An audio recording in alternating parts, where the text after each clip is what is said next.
सभी को मेरा जय जिनेन्द्र। एक्चुअली ये वीडियो मैंने बनाया है 3 लोग के एक्सप्लेनेशन के लिए, स्पेशली फॉर किड्स। तो ये 3 लोग क्या है, कैसा दिखता है, इसके डायमेंशंस क्या हैं, इसका आकार क्या है, और मतलब काफ़ी सारी चीज़ें हैं जो हमें पता होनी चाहिए और जो काफ़ी लोगों को पता नहीं है, स्पेशली बच्चों को समझाने के लिए मैंने एक ये मॉडल बनाया है जिसकी हेल्प से मैंने अपनी बेटी को सब सिखाया है।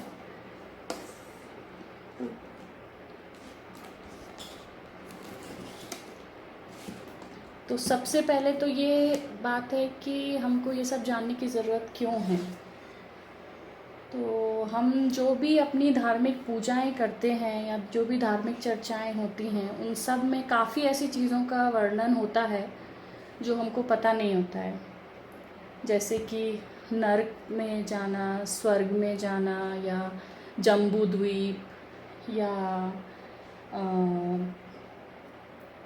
भगवान के जो कल्याणक होते हैं तो उसमें हम बालक तीर्थंकर को जम्बू द्वीप के सुमेरु पर्वत पर ले जाकर उनका जल अभिषेक करते हैं।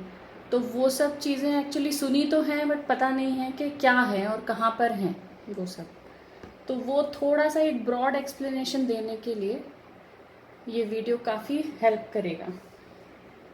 3 लोग के बारे में बात करने के पहले कुछ चीज़ें हैं जो हमें पहले से जाननी पड़ेंगी, जैसे कि हम उसकी जो मेजरमेंट है, लेंथ, विड्थ, हाइट, डेप्थ, वो सब किस यूनिट में मेजर करते हैं, तो वो कहलाता है राजू।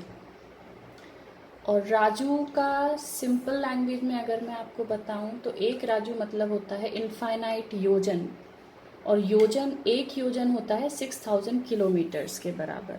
तो आप इससे अंदाज़ा लगा सकते हैं कि एक राजू लगभग मतलब कितना बड़ा होगा, ये लोग का जो आकार है वो कितना बड़ा है। ठीक है। तो और दूसरी चीज़ है वातवलय। इसका भी एक छोटा सा इंट्रोडक्शन देंगे। वात मतलब होता है हवा और वलय मतलब होता है घेरा। तो ये जो हमारा 3 लोग है ये चारों तरफ से वात वलय से घिरा हुआ है। जैसे कि हमारी जो बॉडी है, इसके चारों तरफ स्किन उसको घेरे हुए है, या कोई पेड़ है उसकी जो छाल उसको चारों तरफ से घेरे रहती है, वैसे ही वात वलय इस तीनों लोग के चारों तरफ से है और उसी के आधार पे ये लोग टिका हुआ है। अब हम शुरू करते हैं, इस मॉडल को लेके ये सब समझने की कोशिश करते हैं। तो जैसा कि आप देख रहे हैं, ये आकार जो है लोग का वो इस तरह का कुछ है, जैसे कि 7 मेन एक के पीछे एक लाइन से खड़े हुए हैं, अपना हाथ कमर पे रख के और पैर फैलाए हुए। अगर उनके ऊपर का सिर का पार्ट हटा दें तो वैसा ये लोग का आकार होता है। और जो मैंने अभी वात वलय के बारे में आपको बताया था, ये मैंने सिर्फ एक्सप्लेनेशन के लिए पीछे लगाया है, पर एग्जैक्टली ये चारों तरफ है इसके, और इसकी विड्थ भी फिक्स नहीं है। यहाँ पे मोटा है, नीचे की तरफ मोटा है, फिर यहाँ मोटा है, फिर पतला होता है, वेरिंग डेप्थ है उसकी। और ये वात वलय जो है वो 3 टाइप का होता है। हाँ, तो ये सबसे पहले होता है घनोदधि वात वलय, फिर होता है घन वात वलय, फिर होता है तनु वात वलय। तो इनके बारे में थोड़ा सा बताएंगे। घनोदधि वात वलय थोड़ा हैवी हवा होती है, जिसमें वाष्प मतलब वेपर होती है, और जो काफ़ी हाई डेंसिटी की हवा होती है। उसके बाद होता है घन वात वलय, ये थोड़ा इससे लेस डेंसिटी वाला होता है और उसका कलर होता है डार्क मूंग का। ये फर्स्ट घनोदधि का होता है गौमूत्र कलर, इसका कलर होता है डार्क मूंग के कलर का। और ये जो सबसे लास्ट में है ये बहुत ही लाइट एयर होती है, इसको तनु वात वलय बोलते हैं, और ये ट्रांसपेरेंट होता है, मल्टी कलर्ड होता है बेसिकली। तो ये चारों तरफ से इसको लोग को घेरे हुए हैं। अब हम इसके साइज के बारे में अगर बात करेंगे, सबसे पहले मैं आपको बताती हूँ कि मध्य ये 3 लोक का डिवीजन कैसा कैसा है। ये जो सेंटर पार्ट दिख रहा है ये है मध्य लोक, और मध्य लोक के जो ये नीचे का पार्ट दिख रहा है ये है अधोलोक, जिसको नरक बोला जाता है। और मध्य लोक के ऊपर का है स्वर्ग लोक, ऊर्ध्वलोक भी बोलते हैं। ऊर्ध्वलोक, मध्यलोक और अधोलोक। और अब अगर इनकी डायमेंशंस की बात की जाए तो नीचे से जो इसकी चौड़ाई है लोक की, ये है 7 राजू की, और पूरी इसकी हाइट 14 राजू है, 14 राजू। मिडिल तक मध्य लोक एक्चुअली इस लोक को 2 पार्ट्स में डिवाइड करता है, ऊपर का है 7 राजू और नीचे का भी है 7 राजू। बाद में डिटेल में मैं आपको बताऊंगी कि ये कैसे डिवीजन है इसका। ठीक है, ये यहाँ पे हो गया 1 राजू, और ये जो विड्थ है ये 5 राजू है, फिर लास्ट में ऊपर जाके भी 1 राजू ही रह जाता है। और इसकी जो डेप्थ है, ये 3 डायमेंशनल मॉडल है, इसकी जो डेप्थ है ये पीछे की तरफ भी पूरा 7 राजू ही होता है। और इसमें सबसे ऊपर टॉप में होती है सिद्धशिला, जहाँ पे हमारे सिद्ध भगवान विराजमान हैं। सुना सभी ने होगा कि सिद्धशिला पे सिद्ध भगवान होते हैं, बट एग्जैक्ट लोकेशन उसकी कहाँ पर है? 3 लोक के सबसे ऊपरी हिस्से में सिद्धशिला है, उसके ऊपर हमारे सारे सिद्ध भगवान विराजमान हैं। तो ये लेंथ, विड्थ और डेप्थ के बारे में अपने को पता चला। और अभी अगर इसकी टोटल वॉल्यूम देखी जाए तो इसकी टोटल वॉल्यूम होती है 343 घन राजू टोटल वॉल्यूम। अब हम इसकी थोड़ा डिटेल में जाएंगे कि जीवों के बारे में आपको पता होगा। 2 तरह के जीव होते हैं, स्थावर जीव और त्रस्त जीव। तो स्थावर जीव वो हैं जो 1 इंद्रिय जीव होते हैं, और त्रस्त जीव 2 से 5 इंद्रिय वाले जो जीव होते हैं, उन्हीं में हम लोग भी आते हैं, पंचेंद्रिय जीव। तो वो लोग कहाँ रहते हैं? इस पूरे लोक में सिर्फ 1 राजू चौड़ा ऐसी एक जगह है जहाँ पे सारे त्रस्त जीव पाए जाते हैं, उसको बोलते हैं त्रस्त नाड़ी। वो इसके एकदम सेंटर में है, जो कि विड्थ में 1 राजू है। तो ये डेप्थ 7 राजू थी। तो आगे से हम अगर 3 राजू अंदर जाएंगे और पीछे से 3 राजू आगे आएंगे, तब जाके जो एरिया मिलता है वो 1 राजू का जो एरिया है वो विड्थ है त्रस्त नाड़ी की। अब मैं आपको त्रस्त नाड़ी दिखाऊंगी। तो एक्सप्लेनेशन के लिए मैंने ये त्रस्त नाड़ी अलग से बनाई हुई है। एक्चुअली में ये ऐसी ही है। इसकी जो हाइट है वो 13 राजू है, और विड्थ और डेप्थ इसकी 1 राजू है, और इसी के अंदर सारे त्रस्त जीव पाए जाते हैं। इसी में मध्य लोक है, अधोलोक है और ऊर्ध्वलोक है। अब अपन थोड़ा डिटेल में जाएंगे। तो ये नीचे का जो 7 राजू का जो अधोलोक का एरिया है, उसके ऊपर के 6 राजू में 7 नर्क पृथ्वियाँ हैं। उनके नाम इस तरह हैं: रत्न प्रभा, शर्करा प्रभा, बालुका प्रभा, पंख प्रभा, धूम प्रभा, तम प्रभा और महातम प्रभा। तो ये जो नर्क हैं, इनमें जो पहली वाली जो नर्क बताया है रत्न प्रभा, उसके अलग से 3 भाग हैं: खर भाग, पंख भाग और अब्बाहुल भाग। खर भाग और पंख भाग में देवलोक रहते हैं, और अब्बाहुल भाग से नारकी लोग रहना शुरू होते हैं। तो देखा जाए तो पहला नर्क यहीं से शुरू होता है, और ये जितना नीचे जाते जाते हैं उतनी नरकों की वेदना बढ़ती जाती है।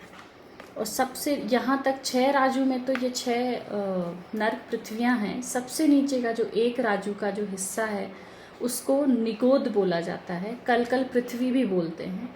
यह वो एरिया है जहाँ पर स्थावर जीव रहते हैं। और अगर पूरे लोक में सबसे ज़्यादा दुख कहीं है तो वो इस 1 राजू वाले एरिया में है, असहनीय दुख है। तो ये कलकल पृथ्वी है, निगोद, 1 राजू के एरिया में। अब अगर टेम्परेचर की बात करते हैं तो ये जो सबसे पहली रत्न प्रभा है, ये येलो मार्क्स जो आपको दिख रहे हैं, येलो का मतलब बहुत ज़्यादा गर्म और ग्रीन का मतलब बहुत ज़्यादा ठंडी। तो शुरू से लेकर धूम प्रभा मतलब 5वीं पृथ्वी का जो आधा भाग है, ये पूरा बहुत ज़्यादा गर्म है, और धूम प्रभा का आधे भाग से लेके निचला हिस्सा जो है नरक का, वो बहुत ज़्यादा ठंडा है। अब अगर हम इनकी हाइट की बात करते हैं तो रत्न प्रभा की जो हाइट है वो है 1,80,000 योजन, फिर है 32,000 योजन, फिर बालुका प्रभा 28,000 योजन, 24,000 योजन, 20,000 योजन, 16,000 योजन, 8,000 योजन। ये पृथ्वियाँ तो 7 हैं नर्क की, बट एक्चुअल में जब हम लोग बोलते हैं तो बोलते हैं नर्क 84 लाख हैं। तो वो 84 लाख नर्क कैसे होते हैं ये मैं आपको बताती हूँ। हर नर्क पृथ्वी के अंदर नर्क बिल होते हैं। नर्क बिल कहा जाए तो कुछ डीप वेल्स होते हैं जो बहुत ही अंधेरे वाले होते हैं, अंधेरा होता है उनमें, और उनमें बहुत असहनीय दर्द होता है। तो सारे नारकी लोग जो रहते हैं वो उन्हीं वेल्स में रहते हैं, और उनकी जो काउंटिंग है, जैसे रत्न प्रभा में है 30 लैक्स, फिर 25 लैक्स, 15 लाख, 10 लाख, ऐसे काउंट करके इनका अगर सम निकालते हैं तो 84 लाख नर्क बिल हैं, और उन्हीं को बोला जाता है कि नर्क 84 लाख हैं। इन नर्क पृथ्वियों को अलग कुछ एक और नाम से जाना जाता है: धम्मा, वंशा, मेधा, अंजना, अरिष्ठा, मध्वी और माधवी। अब हम थोड़ा मध्यलोक के बारे में बात करेंगे। मध्यलोक सिर्फ 1,40,000 योजन ऊंचा है, और उसकी ऊंचाई किससे नापी जाती है? सुमेरु पर्वत से। मध्यलोक के बिल्कुल सेंटर में जम्बूद्वीप है, और उस जम्बूद्वीप के सेंटर में एक पर्वत है, सुमेरु पर्वत, नाम सभी ने सुना होगा। उसकी जो हाइट है 1,40,000 योजन, वही हाइट मध्यलोक की कही जाती है। सुमेरु पर्वत की हाइट वैसे 99,000 है, और उसके ऊपर की जो चुलिका है वो 40 योजन की है, और उसके नीचे की जड़ें 1,000 योजन तक बिखरी हुई हैं। तो उसको काउंट करने के बाद इसकी जो हाइट आती है 1,40,000 योजन की, वो पूरा मध्यलोक कहलाता है। और अब ये सुमेरु पर्वत जहाँ ख़त्म होता है, चुलिका के जस्ट एक बाल की दूरी से स्वर्गलोक शुरू हो जाता है। इसको ऊर्ध्वलोक बोलते हैं। यहाँ पे सारे देव लोग वास करते हैं।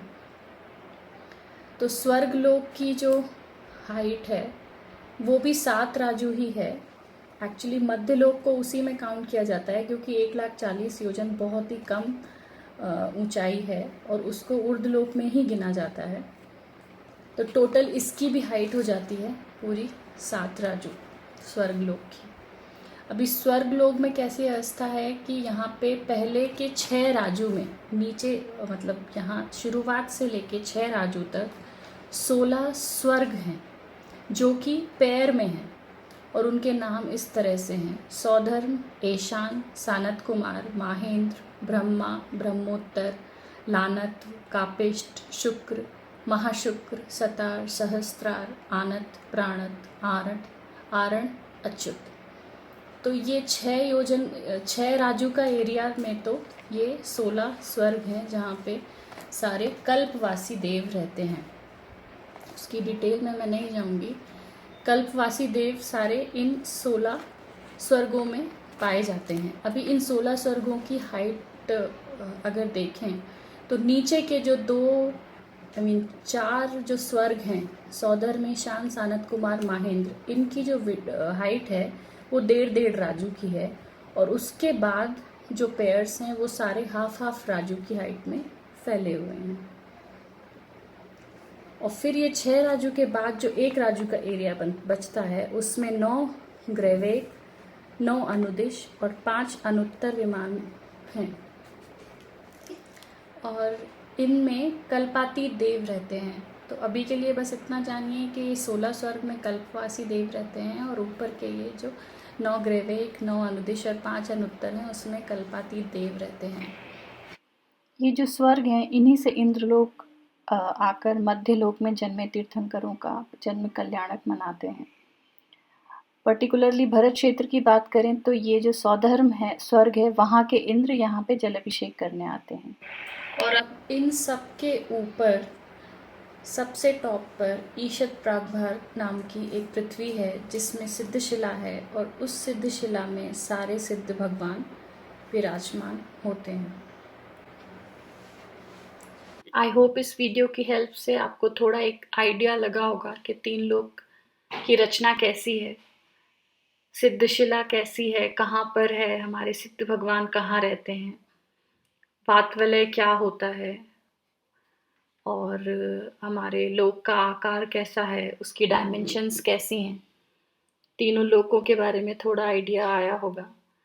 त्रस नाड़ी किसको कहते हैं, वो कहाँ पर स्थित है और उसके अंदर कैसे तीनों लोकों का विभाजन है, वो सब मैंने अपनी तरफ से थोड़ा एक्सप्लेन करने की कोशिश की है। हो सकता है कहीं मुझसे गलती भी हुई हो, उसके लिए मैं पहले से क्षमा चाहती हूँ। और इस वीडियो को देखने के लिए थैंक यू। जय जिनेंद्र।